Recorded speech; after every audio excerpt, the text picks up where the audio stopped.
Is-sena l-oħra l-ammont ta' turisti barranin li qattaw lejl jew aktar fil-Gżira u Ċija kienu ta' aktar minn 192,000, b'din tfisser żieda ta' 7% meta mqabbel mas-sena ta' qabel. F'istqarrija mill-Ministeru għal Għawdex intqal lill-Ministru responsabbli Clint Camilleri laqab sodisfazzjon l-istatistika pubblikata mill-Uffiċċju Nazzjonali tal-Istatistika l-NSO.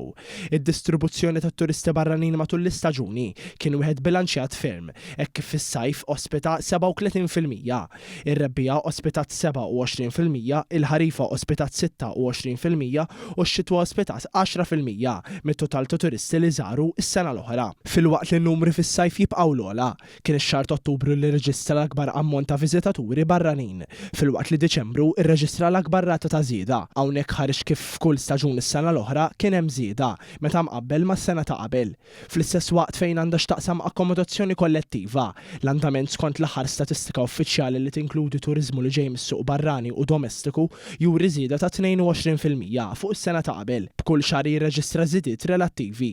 Il-Ministru Camilleri fakkar li l-konnettività bejn Malta u Għawdex komplet titjib u dan jirrifletti fiż-żieda li ġiet irreġistrata.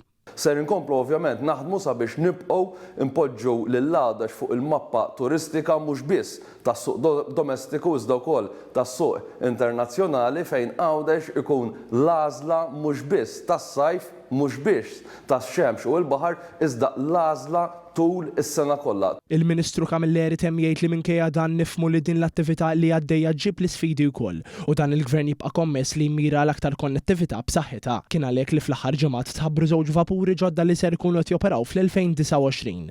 Ma dan ukoll tħabbar task force li se janalizza u jagħmel skrutinju tal-kapaċitajiet infrastrutturali tal-Port tal-Imġar.